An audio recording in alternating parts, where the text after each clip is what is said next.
Hi, Doc Haller here. I need to talk to you candidly, okay? If you're just going to buy a property for you to live in, and that's all you're going to do, then the whole thing is suddenly get business entities isn't critical. But if it's any other situation, you're going to buy other properties, rent properties, you're going to do properties, this is a business. Overall, 98% of all businesses fail in the first 5 years. But I'll tell you point blank, if you don't do this business correctly, there's a problem. So I'm going to talk with you in great detail.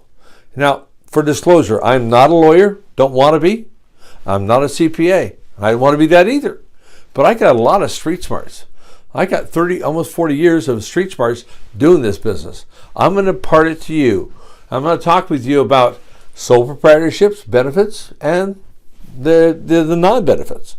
I'm going to talk with you about partnerships, general partnerships. I'm talking about C corporations, which is what you form at the Secretary of State's office, and when you turn it into a sub-S, the sub-S corporation, and then an LLC, a limited liability company.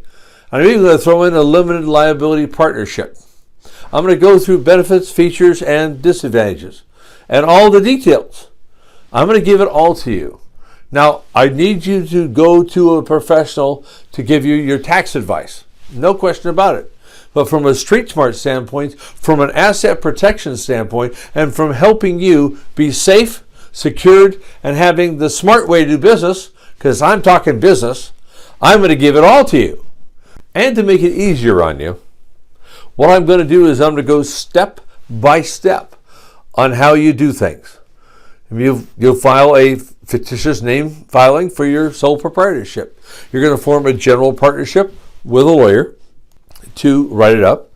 And I'll teach you how to get a name reservation with the Secretary of State's office, how to get an EIN, an employer identification number.